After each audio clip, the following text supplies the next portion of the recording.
Hello wonderful person, this is Anton, and today we're answering a question that's been appearing a lot on my channel when I started making videos about neutron stars. And the question is, well, how do we really know neutron stars are out there? How are we so certain that they actually exist?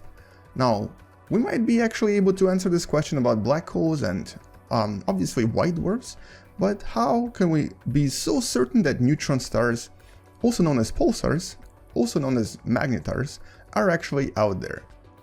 And today I wanted to take you on a relatively short historical trip and try to help you understand how we are absolutely certain that neutron stars are out there, and how, on top of that, they are actually the most accurately measured objects in the universe. And let's begin this adventure by taking a look at what we think a neutron star might look like in person. So this is what a neutron star might look like just from a few kilometers away. Obviously, you would not survive this trip, and you would most likely by now be quite dead. And this is what a pulsar would look like from maybe 100 or so kilometers away. This is a neutron star that creates this very beautiful pulsating effect that you can usually observe from Earth, and it actually was a mystery for quite a while until we realized what was happening. So let's talk history. In early 1900s, which is basically over 100 years ago, the scientists realized that a nearby star by the name of Sirius had a much smaller partner, Sirius B, that seemed to have been the same color as in white, but was very tiny. And this led to essentially the definition of a white dwarf. And it actually took quite a while to try to understand what's happening here, but the theories formed pretty quickly. We realized that eventually a star becomes really dense and turns into a white dwarf. Now, within, I think about maybe 15 years from this particular definition, I think it was 1931, I believe, we actually realized that atoms actually had neutrons. We basically discovered a neutron. And James Chadwick right here is the man responsible for essentially defining neutron. There's actually quite a lot of really interesting papers about the subject itself, but we're going to skip this part because within about 2 years from that discovery, two scientists, Dr. Fritz Zwicky that you see right here, and his colleague, Dr. Walter Budd, basically presented a very interesting topic at the American Physical Society, where they were able to very clearly explain how supernovae result in what they defined as a neutron star. They were quite accurately able to predict and to explain how essentially a typical supernova will result in the production of a neutron star, and how the gravitational energy of the neutron star itself powers the supernova, and how all of this actually occurs and why supernova even happens. And their proposition was actually widely accepted. It was seen as basically a very good explanation for how supernovae occur, but the only thing is that the actual neutron stars that were left by the supernova, oh, and mind you, this is before we even kind of knew that black holes might even exist. There was kind of a hunch that there might be a thing, and Einstein actually did have it as part of his theory, but this is way before black holes. But interestingly, they also concluded that these particular star remains, basically the neutron stars themselves, are too small. They're too small and too faint to be seen, and so for about 30 years we kind of thought that theoretically they're possible, that basically they're out there, but nobody really thought we could actually detect them. And so for a very long time we kind of left it at that. And over 30 years later, this guy, Franco Passini, made a very interesting proposition. He kind of said, well, listen, if these stars have very high electromagnetic field, basically if they're very magnetic, they could potentially produce a kind of a ray that you could detect from Earth. And what he didn't realize is that within a few months of his proposition, we actually discovered this unusual object in space that did just that. The radio astronomers Anthony Hewish and also Jocelyn Bell discovered this unusual object that was pulsating and producing these unusual rays that were not really easily explained. And so just like that, we discovered our first neutron star. And Jocelyn Bell, the co-discoverer, is actually an absolutely incredible physicist. She very recently won $3 million award, I believe, and totally just gave it away to help other people become physicists, and specifically minorities, women, and also refugees or immigrants that want to pursue the field of physics. Around the same time, we were also able to detect an unusual emissions from the Crab Nebula, and this was explained as the very famous now Crab Pulsar, one of the most well-studied neutron stars out there. And so, following these initial discoveries, now that we actually knew what kind of to look for, we were able to discover quite a tremendous amount of neutron stars, although in most cases they're actually pulsars. They're what you see on the screen. They're emitting a very, very strong relativistic jet that points almost directly at Earth once in a while, and that way we can actually see what's happening there. But obviously not all stars, as a matter of fact, the majority of neutron stars are not this, and so we believe there's actually probably about 100 million or even way more of these beautiful objects right here in the Milky Way.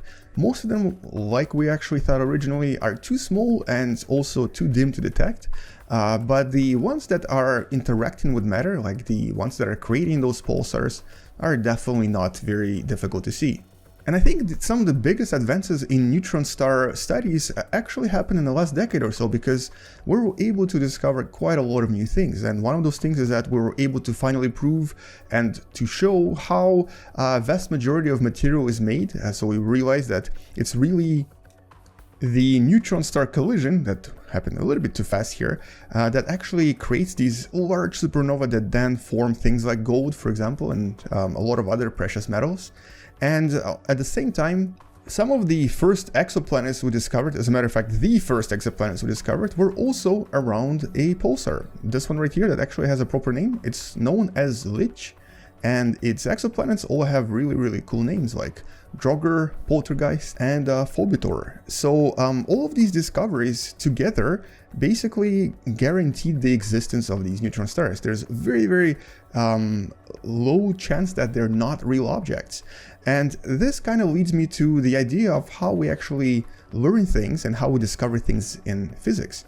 For the most part, it almost always starts with a theory. Someone defines a theory about something and uses very specific math to justify this theory.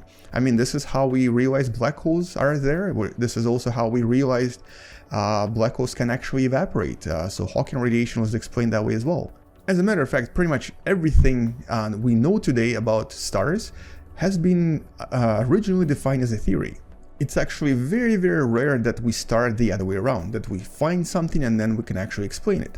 Most things in physics and in astrophysics, when they're discovered, they kind of pose a mystery. So this is kind of what's happening with dark matter right now. We can't really explain it. This is also what's happening with these unusual signals known as FRBs. We've seen a lot of them, but we don't really know what they're coming from or what's creating them. And all of this is because there is no solid theory that explains these phenomena, and nobody was able to actually explain it mathematically just yet. But when it comes to neutron stars, and when it actually comes to pulsars, this is the Crab Pulsar in the middle of the Crab Nebula, we know these objects and we understand them a lot better than we understand everything else. And there are actually entire papers dedicated to just studying the effects on the inside of neutron stars, the outside, and more recently, this is actually from less than a year ago, we're also able to find ways and techniques to actually measure the size of neutron stars very, very precisely. So now we know that neutron stars on average are about 12 kilometers in diameter, which is a little bit smaller than we originally thought. And there are obviously still some things we don't really know, but for the most part, we understand these objects really well. We know they're there, we've seen them, we've seen the effects, and we've even detected planets around them. But one thing I wanted to add before I finish this video is, so what makes them neutron stars? How are they actually that way? How do they actually stay that way? And well, it's a very difficult question to answer in the last few minutes of the video, but I'm going to try to explain it to you in really simple terms. And all of this can really be explained by this right here, the Pauli exclusion principle. In essence, what it kind of dictates is that you can't really have two same things in the same space. I mean, it kind of is obvious, but it does involve a little bit of quantum physics. In other words, originally it was only applicable to electrons. In other words, you cannot really have two electrons with the same spin in the same location on the same orbital inside the atom, so they had to have either opposite spins or they had to go to a different orbital, different energy level.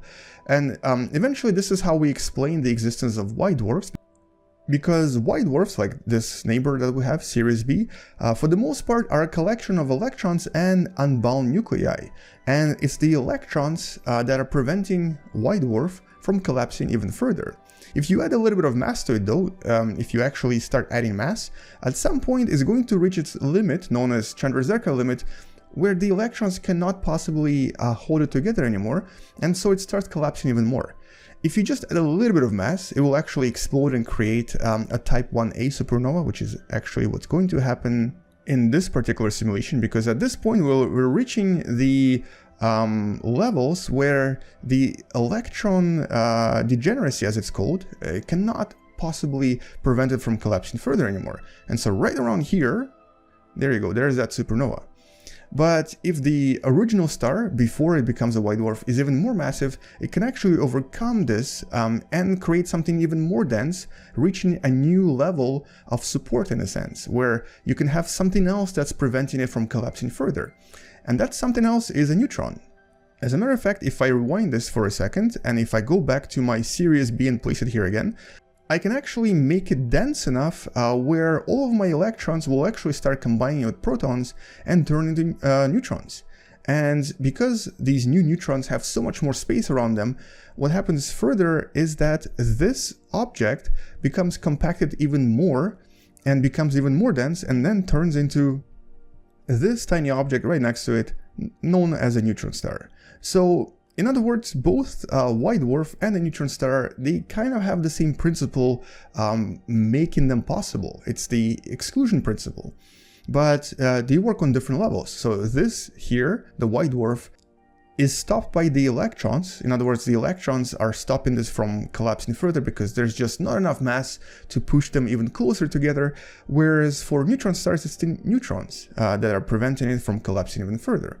Now, today we actually think that there might be another level before it officially becomes a black hole. There might also be a quark degeneracy level, but that's a video all to itself that is going to come out in the next few weeks, I believe.